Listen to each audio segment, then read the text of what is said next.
Shalom, shalom, shalom. Que l'Éternel vous bénisse et que Dieu vous protège. Alors, comme je disais, par la grâce de Dieu, nous allons faire la deuxième partie de notre vidéo. Et voilà, nous sommes là. Que Dieu vous bénisse et que Dieu vous protège. Père Tout-Puissant Yahweh, merci de nous parler. Merci de nous bénir. Merci de nous enseigner, de nous protéger, de nous éclairer au travers de ces messages. Non seulement nous, mais ainsi que nos familles, nos proches. Au nom de Jésus de Nazareth. Amen. Alors, lisons la Bible dans le livre de Jean chapitre 7. Alors cette fois-ci, nous allons commencer dans les premiers versets pour atterrir dans le 5e verset. Je lis la parole, Jean chapitre 7, du premier verset au 5e verset. Écoutez ce que l'Éternel nous dit dans sa parole. Après cela, Jésus parcourait la Galilée, car il ne voulait pas séjourner en Judée, parce que les Juifs cherchaient à les faire mourir. Or, la fête des Juifs, la fête des tabernacles était proche, et ses frères lui dirent, « Pars d'ici et va en Judée afin que tes disciples voient aussi les œuvres que tu fais. Personne n'agit en secret lorsqu'il désire paraître. Si tu fais ces choses, montre-toi toi-même au monde. » Écoutez le 5e verset, là où ça me fait très mal, là où ça me dépasse, là où ça me choque, et là où ça m'interpelle en même moment. Écoutez 5e verset. La Bible nous dit, car ses frères, donc les frères de Jésus, non plus ne croyaient pas en lui. Je répète le 5e verset de Jean chapitre 7. Car ses frères non plus ne croyaient pas en lui. Car même les frères de Jésus de Nazareth ne croyaient pas en lui. Bien, mais ça ne vous interpelle pas. Ministre de Dieu, la servante de Dieu, vous qui craignez l'Éternel, vous qui a donné votre enfance et votre jeunesse, comme moi j'ai fait cadeau à l'Éternel, même à ma vieillesse, je l'ai rajouté même à mes enfants. Est-ce que vous ne voyez pas que c'est étonnant? La Bible dit, non les cousins de Jésus, non les amis de Jésus, non les collaborateurs de Jésus. Mais la Bible déclare, même ses propres frères ne croyaient pas en lui. Écoutez ce qui s'est passé. Christ parcourait en Galilée. Vous savez très bien, lorsqu'il parcourait quelque part, il y avait toujours des choses qui l'accompagnaient. C'est-à-dire, après qu'il prêche, il y avait la puissance qui était manifestée. Il trouvait plaisir de guérir des malades. Il trouvait plaisir de ressusciter des morts. Il trouvait plaisir d'ouvrir les yeux des aveugles.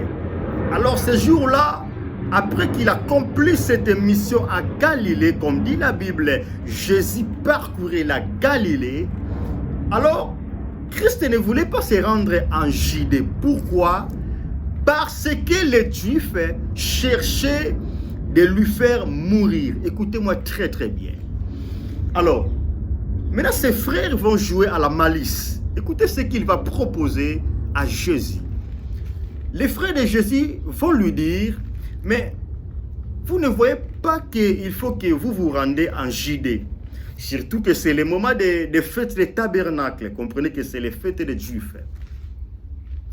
Là, c'est le moment de se rendre en Judée pour que tu te montres auprès de tes disciples, vous voyez. Les œuvres que tu fais, c'est tellement grandiose. Vous voyez. Alors, il faut que tu te montres à Judée pour que tout le monde comprenne que tu es le Tout-Puissant. Parce que si tu veux te montrer dans la public, il ne faut pas que tu te caches, vous voyez. Alors, il faut que tu parles là-bas en JD, en opérant des miracles. Les gens vont voir que, celui-ci, il est plus que tous les prophètes qui ont passé ici. Alors, la théorie, c'était tellement magnifique. Vous voyez, raison pour laquelle je vous dis, c'est la malice des gens. Bien-aimés de le Seigneur, vous savez, lorsqu'une personne ne vous aime pas, il peut vous proposer quelque chose et si vous n'avez pas de discernement des esprits, vous allez voir ça, c'est comme si que c'est quelque chose de merveilleux à votre faveur, mais hors derrière, ça cache votre mort. Alors, non seulement que les disciples de Jésus, non seulement que les frères de Jésus ne croyaient pas en Jésus, mais en même temps que les frères de Jésus ne croyaient pas non plus à son ministère.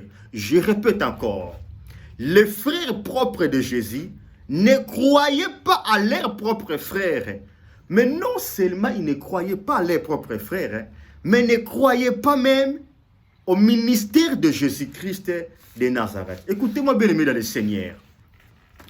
Vous savez, il y a des bénédictions. Écoutez-moi très très bien. Il y a des bénédictions. L'Éternel peut te donner seulement selon les temps fixés par lui-même. Qu'est-ce que je veux dire par là? Frère, ma sœur, tu peux prier.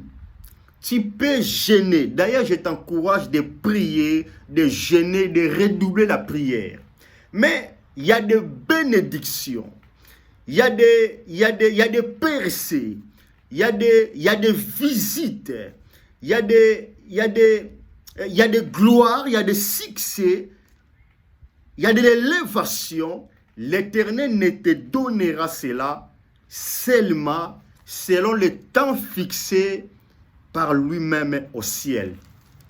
La Bible dit, les propres frères de Jésus lui poussaient en Judée pour que lorsque Jésus sera en Judée et que les Juifs lui fassent mourir. Or, regarde ce qui se passe. En réalité, Jésus-Christ n'avait pas la peur de la mort. Mais Christ ne voulait pas précipiter les choses. Lorsque les Juifs, lorsque même les frères de Jésus voyaient que la mort pour Jésus, lui, Jésus, connaissant le deal qu'il a fait avec son Père au ciel, notre Père aussi, Christ savait qu'après cette mort, il y aura la gloire. Parce que, bien aimé dans le Seigneur, tu ne peux pas recevoir le nom qui est au-dessus de tous les noms sans que tu passes par la mort. Je répète encore. Tu ne peux pas mettre le diable sous tes pieds. Tu ne peux pas recevoir la gloire venant de toutes tes créations sans que tu passes sur la croix de Golgotha. On ne peut pas t'adorer, on ne peut pas te louer, on ne peut pas se prosterner devant toi, même le diable, les saints, tous les anges, toutes tes créatures, sans que tu puisses dire tout est accompli. Écoutez, le Père ne peut pas t'élever sans que tu passes à Golgotha. Je ne parle pas de Gethsemane, vous voyez. Tu peux prier à Gethsemane, ton cire se transforme par les grumeaux de sang, mais cela ne suffit pas pour que l'Éternel t'élève. Je répète encore. Tu peux prier à Gethsemane, de sorte que même ton cire se transforme en grumeaux de sang, mais cela ne suffit pas pour que l'Éternel élève ton nom au-dessus de tous les noms. Qu'est-ce que je veux dire par là? Bien-aimé, tu peux prier, tu peux jeûner, mais cela ne suffit pas pour que l'Éternel te donne ce qu'il t'a prévu de te donner. Écoutez, Christ n'avait pas la peur de la mort, mais Christ ne voulait pas précipiter sa mort. C'est aussi la sagesse. Je répète cette phrase. Christ n'avait pas la peur de la mort. Il savait qu'il finira sur la croix de Golgotha. Il savait qu'après cette mort, j'aurai le nom qui est au-dessus de tous les noms. Mais il n'a pas anticipé en disant que, écoutez, moi j'aurai le nom qui est au-dessus de tous les noms après ma mort. Alors il faut que je parte vite, parce que lorsque je vais mourir, ressusciter, Père me donnera le nom qui... Non. Jésus n'a pas précipité sa mort. Christ n'a pas anticipé des choses. Je cherche à te dire, chaque chose a son temps. Écoutez, lorsqu'une maman prépare dans la cuisine et que ses enfants pleurent, la maman ne peut pas prendre la nourriture qui n'est pas encore prête de donner à ses enfants. Mais la maman peut prendre le bifi et donner à ses enfants. La maman peut prendre les mitsopo de poulet, il donne à ses enfants. Mais cela ne veut pas dire que la maman prend avec du foufou, avec tous les poulets qu'il donne à ses enfants. C'est pratiquement impossible. Alors, je cherche à te dire, tu peux prier, tu peux jeûner. Ce que l'Éternel te donne pour le moment sont des goûters. Je répète encore. Tu fais bien de prier, tu fais bien de jeûner, mais laisse-moi te dire, ce que tu as maintenant sont des goûters que l'Éternel te donne. Vous voyez, vu qu'il est notre Père Céleste, il nous aime beaucoup. Alors, l'Éternel vient pour t'encourager. L'Éternel vient pour m'encourager. Parce que tu pries beaucoup, parce que tu le cherches, parce que tu pleures. Pour qu'il ne te décourage pas, alors il te fait goûter, voyez, il te fait goûter juste quelques miettes. Mais en réalité, ce n'est pas ce qu'il a promis pour toi. Raison pour laquelle l'erreur que beaucoup de gens commettent, lorsqu'ils prient, lorsqu'ils jeûnent, et que l'Éternel Yahweh lui fait goûter, juste quelques goûters, lui, il pense que c'est ça ce que l'Éternel a prévu pour lui.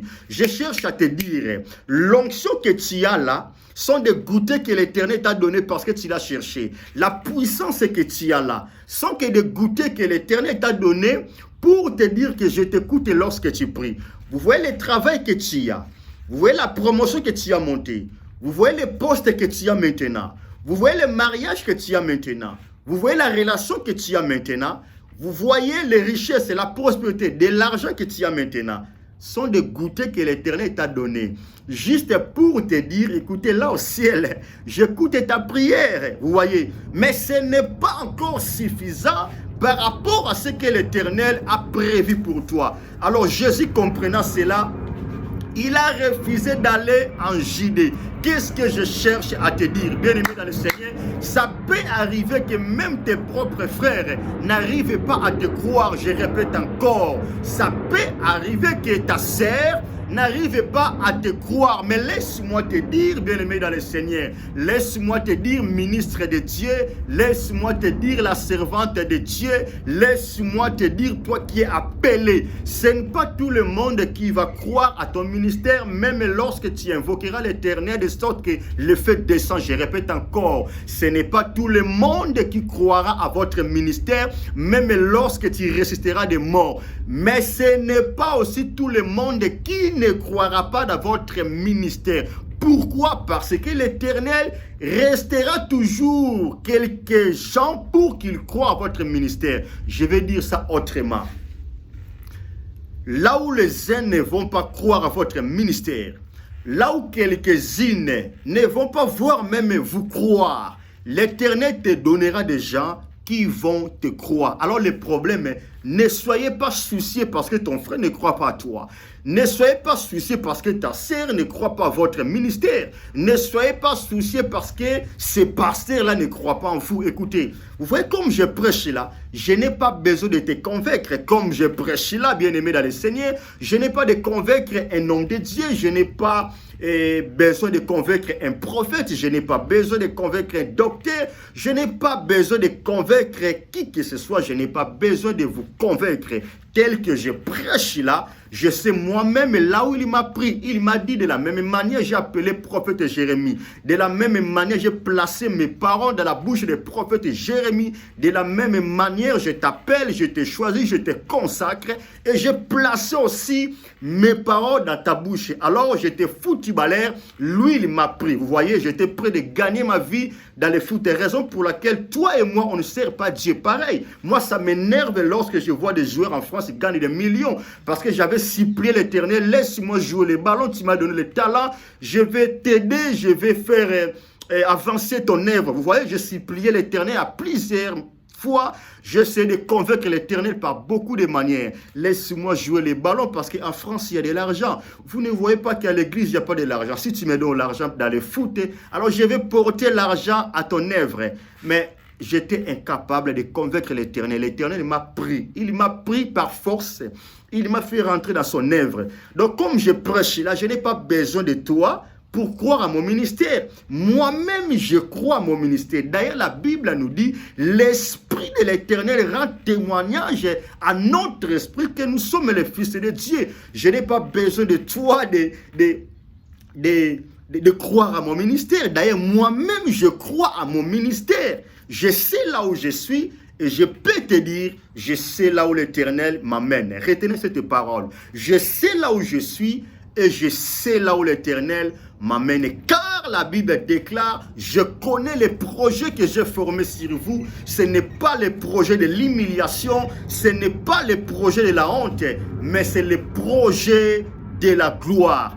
Alors bien aimé dans le Seigneur, qu'on croit à vous et qu'on ne croit pas en vous, ce qui est primordial, croyez en vous-même et croyez à celui qui vous appelle. Écoutez, Christ n'était pas mort avant le temps.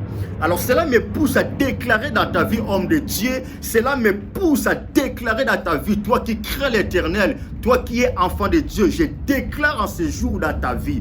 De la même manière, Jésus n'était pas mort avant le temps, je déclare que tu ne mourras pas. Écoutez-moi très bien. Je dis tu ne mourras pas. L'Éternel m'a choisi pour des choses pareilles. Moi, l'Éternel, lorsqu'il m'a appelé, il m'a dit, je mets ma parole à ta bouche. Ce que j'ai, c'est la parole. Lorsque je parle, soyez prêts de recevoir cette parole. De la même manière, un marabout, un sorcier peut parler pour maudire une personne.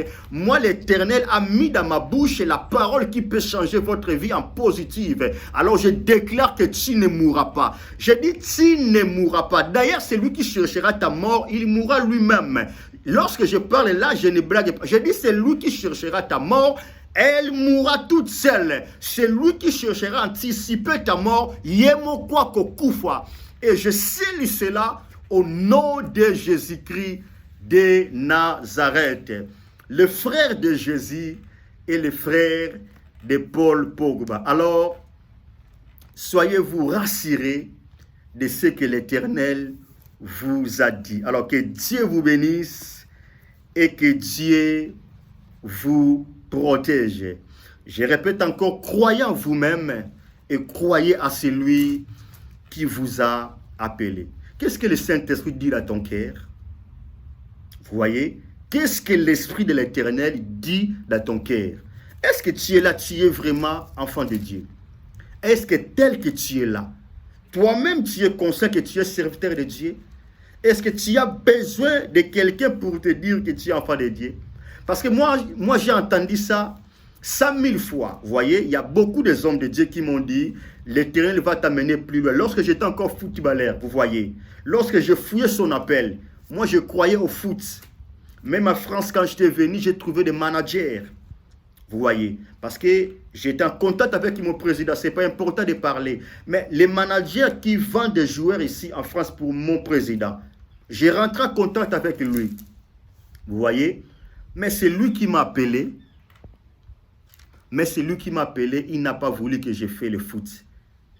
Il m'a appelé dans son œuvre. Alors croyez à celui qui vous a appelé, croyez à votre ministère.